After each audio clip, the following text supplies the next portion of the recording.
kabur ke Jakarta itu jangan lupa itu otaknya itu.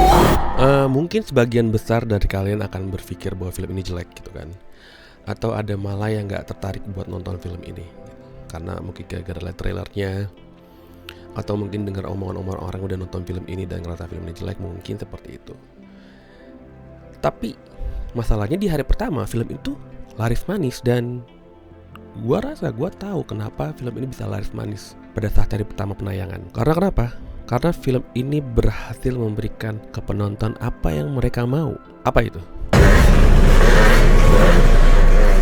Geng motor tuh nggak bener tahu. Jujur film ini tayang bersamaan dengan film Possession, Kerasukan kalau nggak salah ya. Cuma waktu itu gue lebih milih untuk menonton film Possession karena film tersebut merupakan remake dari film luar negeri, yang mana film luar negerinya pun banyak mendapat penghargaan. Jadi gue penasaran banget pengen lihat film versi Indonesianya kayak gimana gitu. Apalagi kan dibawakan oleh studio film yang sudah cukup ternama lah gitu kan. Nah di hari yang sama film ini juga tayang. Coba entah kenapa gue bukannya nggak mau nonton, cuma gue tidak memprioritaskan film ini untuk ditonton di awal gitu. Sampai pada akhirnya pas gue scrolling sosial media, gue ngeliat orang banyak yang ngebahas film ini gitu. Kenapa nih kok rame? Ternyata film yang nonton. Akhirnya gue nonton lah film ini. Dan ketika gue nonton, gue tahu oh pantesan film ini banyak yang nonton. Apa hari pertama aja yang nonton, kalau nggak salah pecah rekor deh. Kalau nggak pecah rekor masuk kategori ya laris lah di hari pertama penayangan gitu. Jadi gue penasaran nontonnya. Film apa yang gue maksud? Film ini berjudul Vina Sebelum 7 Hari. Film ini diangkat dari kisah nyata soal kejadian pilu yang menimpa seorang remaja pada tahun 2016. Dimana di kejadian ini beberapa dari tersangkanya tidak tertangkap dan masih hilang sampai sekarang. Gue nonton film itu kemarin dan berikut review gue setelah yang satu ini.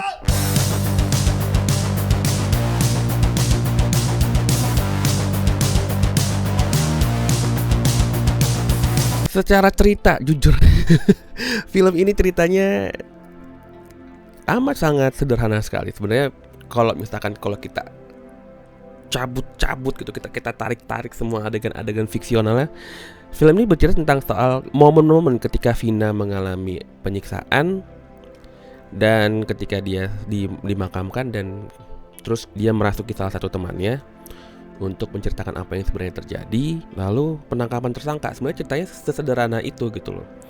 Nah, tapi di sini ditambahkan beberapa bumbu atau beberapa elemen-elemen cerita yang untuk sebenarnya secara nggak langsung ingin mencoba mempersuasi penonton akan bahayanya geng motor, akan bahayanya pembulian. Karena di film ini diceritakan ada beberapa adegan yang menggambarkan adegan pembulian yang dialami oleh sang tokoh utama yang bernama Vina, yang diperankan oleh Naila Purnama. Oh ya, bocah nggak tahu, film ini disutradarai oleh Anggi Umbara, yang mana bapak tersebut juga membuat film berjudul Siksa Neraka.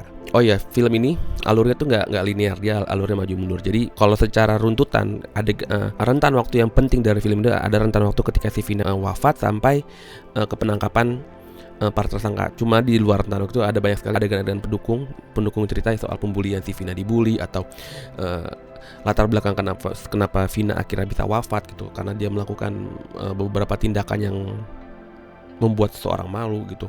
Lalu adegan seorang jurnalis yang ingin mencoba memecahkan masalah ini dan segala macam gitu, membuat seolah film ini terasa ramai, terasa pada ceritanya, tapi sebenarnya tidak gitu. Ada luka-luka yang gak wajar, Pak.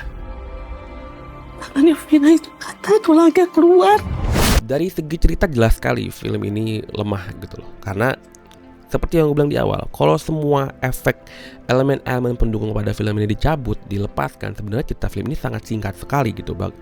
Dan mungkin bisa selesai dalam rentan waktu kurang dari 1 jam gitu. Cuma karena mungkin dari produser atau rumah produksinya bilang, ini kependekan nih film nih, panjangin. Akhirnya ditambah banyak adegan-adegan kurang penting, atau bahkan adegan-adegan lain yang dimasukkan dengan tujuan untuk manjang-manjangin durasi gitu. Bahkan sampai penambahan adegan yang fiksional, menurut gue ya, correct me if I wrong, penambahan adegan fiksional yang bagi gue malah itu menjadi sebuah kesalahan fatal dalam film ini adalah adegan ketika Egy disiksa oleh hantu Vina. Kenapa gue menganggap adegan ini merupakan sebuah kesalahan fatal? Karena di adegan tersebut kan si Egy kayak dihantui digentangi oleh Vina. Namun digentangin ini pun masuk dalam kategori si Egy ini disiksa oleh hantu Vina gitu kan. Kenapa gua nggak suka sama adegan ini nih? Karena adegan ini seolah-olah memberikan konklusi kepada penonton, seolah memberikan rasa puas kepada penonton bahwa sang penjahat, si antagonis mendapatkan ganjaran atas apa yang dia lakukan. Padahal sebenarnya tidak gitu. Koreksi gue kalau salah. Setahu gue sampai sekarang Egy kan belum tertangkap karena dia menghilang dan kemungkinan berganti identitas gitu. Kalau misalkan di film ini diberikan adegan seperti itu, ya satu emang tidak sesuai kenyataan gitu. Karena kita sama sekali nggak tahu apa yang terjadi pada Egy. Bahkan di kisah aslinya pun kita nggak tahu apa yang terjadi sama Egy. Yang kita tahu bahwa Egy itu otak dari peristiwa ini dan dia menghilangkan diri. Kita nggak tahu apakah dia beneran disiksa sama Vina atau enggak gitu. Kita nggak tahu gitu. Cuma ketika kita mengikuti kasus ini, kita melihat dipupuk rasa benci, rasa kesal sama si Egy yang kabur gitu. Jadi kenapa nggak film ini mencoba nurut aja sama kenyataan bahwa ya di film juga lo tunjukin aja bahwa Egy ini hilang, seolah-olah tidak tersentuh oleh hukum. Jadi nggak memberikan kepada penonton konklusi atau rasa puas gitu loh bahwa mampus lo tuh disiksa sama Vina gitu kan.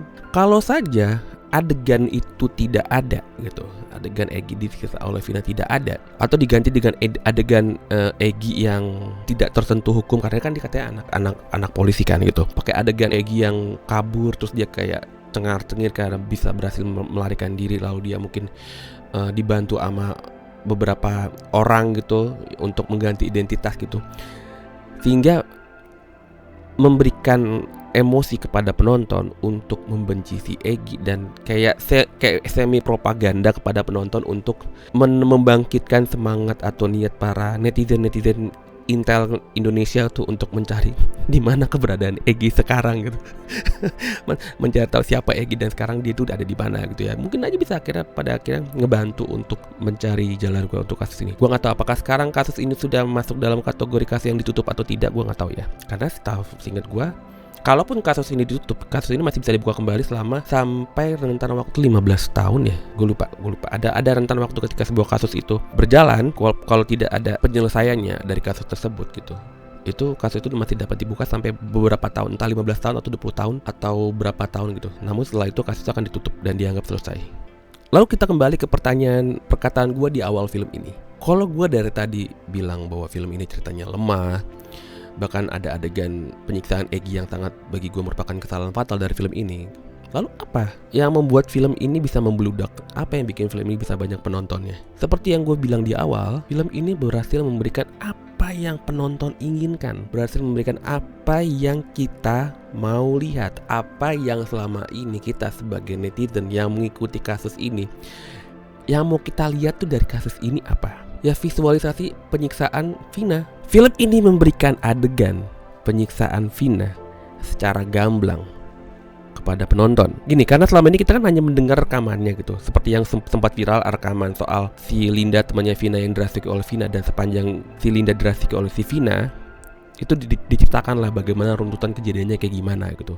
Ketika kita mendengarkan rekaman itu, akan ada muncul theater of mind di otak kita bagaimana visualisasi dari adegan penyiksaan tersebut. Semakin terus kita mendengar rekaman tersebut, semakin terus berjalan di otak kita bagaimana visualisasi dari apa yang dikatakan Vina. Dan ketika sebuah film ingin mencoba untuk memvisualisasikan tersebut ke dalam sebuah layar lebar, masa iya gak ada yang mau lihat?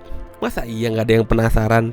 Selama ini kita cuman ada di pikiran kita, sekarang kita bisa langsung bagaimana adegan penyiksaannya. Apalagi film ini, kalau nggak salah, sudah mendapatkan izin dari orang tua, yang mana seharusnya kru film, entah mungkin dari Anggi Umbara atau tim penulisnya, siapa yang nulis film ini ya, atau Bonti Umbara dan Dirmawan Hatta sebagai penulis, untuk melakukan riset bagaimana cerita ini sebenarnya gitu. Dan melakukan riset bagaimana kemungkinan adegan ini direkonstruksi berdasarkan rekaman dari Vina gitu. Jadi ketika ada adegan itu muncul, ya kita sebagai penonton pasti pengen lihat lah, pasti pengen tahu lah kayak gimana sih ilustrasi adegannya gitu. Dan jujur aja, adegan penyiksaan Vina itu dibuat dengan sadis dan ngeri, walaupun terkesan melodramatis karena ketika adegan itu berlangsung banyak sekali shot-shot yang slow motion gitu. Sadis tapi karena slow motion, jadi ya gue ngerasa ini agak-agak melo gitu sih.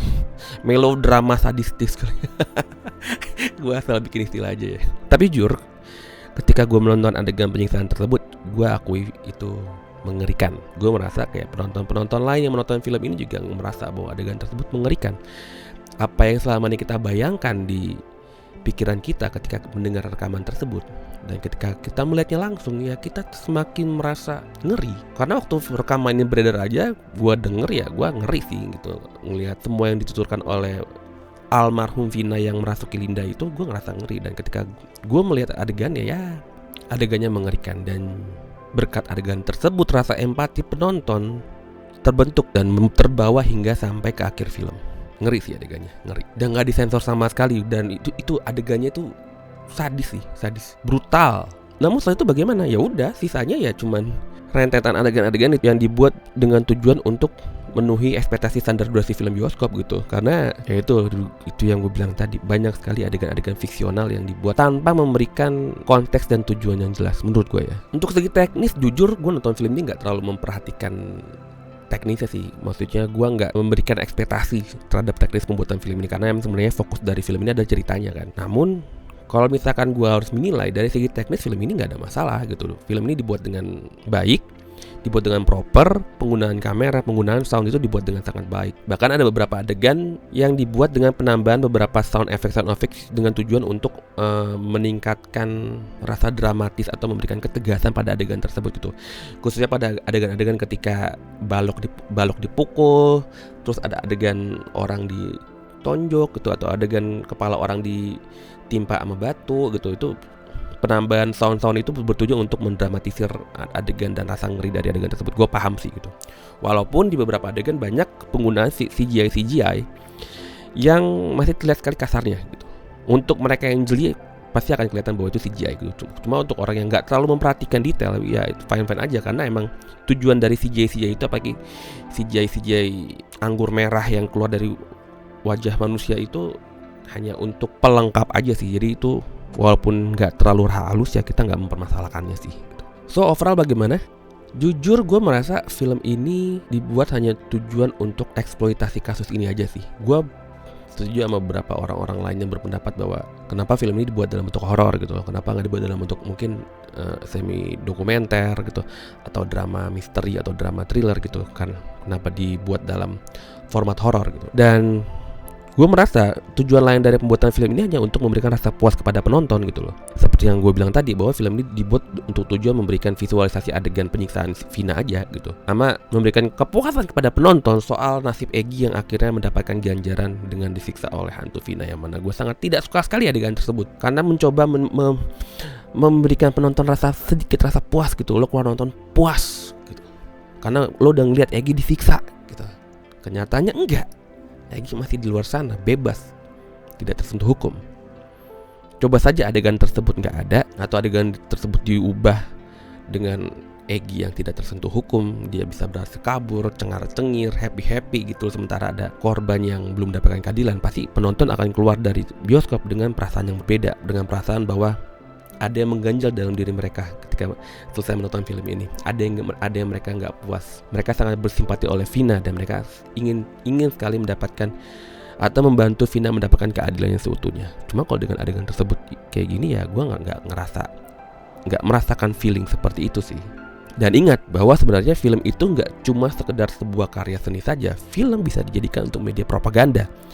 Dan sebenarnya gue sempat berharap bahwa Anggi Umbara bisa mencoba memberikan sebuah propaganda baik secara eksplisit maupun secara implisit di film ini ya, untuk yang membantu masyarakat untuk berpandangan lebih baik lagi akan kasus ini, mencoba untuk membantu untuk memecahkan kasus ini dan memberikan keadilan yang sebaik-baiknya untuk sang korban. Jujur gue nggak terlalu ngikutin bagaimana kasus ini sebenarnya berakhir. Cuma berdasarkan film ini emang ada 8 dari 11 orang yang berhasil ditangkap dan mendapatkan hukuman seumur hidup, namun ada 3 yang berhasil kabur, termasuk Egy. So, jika gue mau mengasih nilai untuk film ini, gue kasih skor untuk film ini 5/10. Oh ya, pesan untuk Naila Purnama, udah stop. Lo jangan lagi main di film-film Anggi Umbara, kasihan. Kemungkinan lo main di film Anggi Umbara berikutnya lo bakal meninggal lagi. Lo udah disiksa neraka meninggal, masuk neraka. Di sini lo juga meninggal. Udah Naila Ganjut Sutradara, kasihan lo meninggal mulu. Bercanda. Terus itu aja review gue untuk film Vina Sebelum 7 Hari. Kalau lo suka sama review gue, lo bisa klik like. Kalau lo juga nonton film ini, karena ini gue reviewnya lumayan terlambat. Jadi ketika gue mereview filmnya, gue mengharapkan kalian yang sudah menonton film Vina yang nonton review gue, jadi kalian bisa memberikan opini kalian juga terhadap film ini. Apakah kalian setuju bahwa adegan Ege disiksa itu sebenarnya merupakan sebuah kesalahan fatal, atau kalian adalah tipe orang yang enggak bang, gue setuju sih dengan adegan tersebut, karena ya kita sebagai penonton pengen melihat Ege dihukum. Ya itu hak kalian sih untuk menginterpretasi adegan tersebut seperti apa. Kalau kalian gak suka sama review gue, kalian bisa klik tombol dislike. Dan kalau lo juga suka sama review soal film, lo bisa follow akun YouTube gue ataupun akun Instagram gue atau TikTok gue. Kalian bisa tonton review gue juga dari sana. Dan sampai jumpa di review gue berikutnya. Dadah.